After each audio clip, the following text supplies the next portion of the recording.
Dernièrement, tout le monde parle des retraites.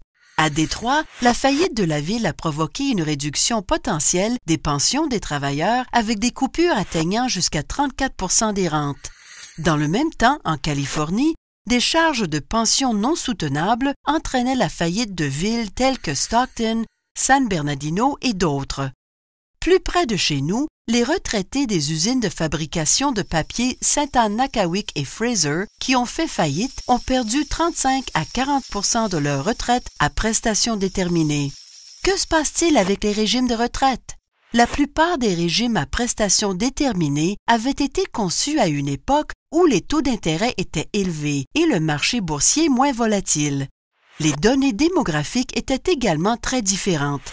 Dans les années 70, il y avait 10 travailleurs pour chaque retraité dans les régimes du secteur public. Aujourd'hui, il n'y a plus qu'environ 1 travailleur par retraité. Les travailleurs ont actuellement une plus longue retraite. Dans les années 70, les fonctionnaires travaillaient 40 ans en moyenne et prenaient 17 ans de retraite.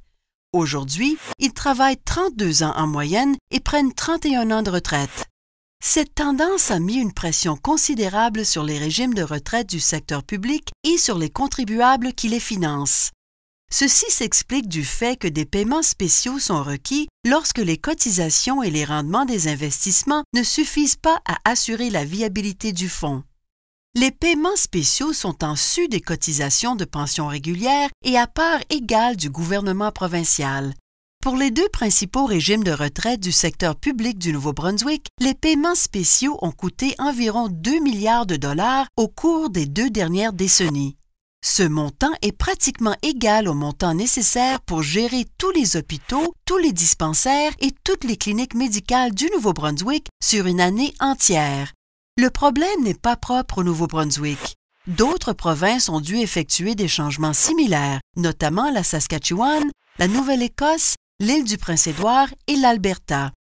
En 2010, le gouvernement du Nouveau-Brunswick est intervenu en créant un groupe de travail sur la protection des régimes de retraite.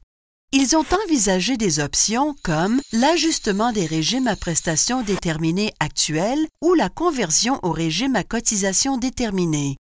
Aucune de ces options n'assurait plus de viabilité, de sécurité et d'abordabilité au régime de retraite sur le long terme. Le groupe de travail s'est alors intéressé aux modèles appliqués ailleurs dans le monde. L'un d'entre eux, le modèle hollandais, est invariablement classé comme le meilleur au monde et a été adopté par plusieurs juridictions. Jim Leach, ancien président du régime de retraite des enseignantes et enseignants de l'Ontario, a souligné la suprématie du modèle hollandais en le comparant à la Coupe Stanley de tous les systèmes de retraite du monde et en affirmant qu'il est de loin le modèle le plus viable de tous et celui auquel tout le monde fait référence. Mais ce modèle hollandais, ou à risque partagé, conviendrait-il pour autant au Nouveau-Brunswick? Le groupe de travail a testé des milliers de critères économiques pour ce modèle. Était-il viable et sécuritaire? Oui. Malgré les fluctuations du marché, le rendement du régime était sensiblement supérieur à ceux des régimes à prestations déterminées actuels. Était-il abordable? Oui, car les cotisations n'ont qu'une légère marge de variation. C'est une garantie que les contribuables n'auront plus à effectuer des paiements spéciaux. Finalement, assurait-il l'équité intergénérationnelle? Oui, en respectant les pensions qui avaient déjà été acquises, mais en modifiant les augmentations à l'avenir. Comment fonctionne-t-il? De petites concessions sont faites par tous pour sauvegarder la sécurité du régime. Une approche très canadienne. Les jeunes travailleurs cotisent plus et travaillent plus longtemps pour assurer en contrepartie la sécurité des retraites. Ils n'auront pas à subventionner des prestations aux retraités qu'ils ne peuvent pas s'attendre à recevoir pour leur propre retraite. Les travailleurs en milieu de carrière conservent les prestations de retraite qu'ils ont déjà acquises. À l'avenir, ils devront cotiser un peu plus, probablement entre 1 et 3% de plus, et travailler un peu plus longtemps. Les travailleurs en fin de carrière, dont la majorité des années de service est comprise dans le cadre des anciennes dispositions, pourraient n'avoir que quelques mois de plus à travailler pour assurer les mêmes prestations qu'auparavant. Les retraités continueront à recevoir des augmentations du coût de la vie parmi les meilleures de tous les régimes au Canada, mais les prochaines augmentations dépendront de la santé du fonds. Elles ne seront pas automatiques. Ce faisant, ils s'acquittent de leur part de contribution afin d'assurer la sécurité du régime pour les prochaines générations.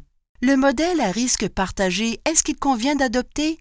À ce jour, il a été reconnu et adopté par plusieurs organisations. En fin de compte, le modèle à risque partagé offre à tous une pension sécuritaire sur laquelle pouvoir compter.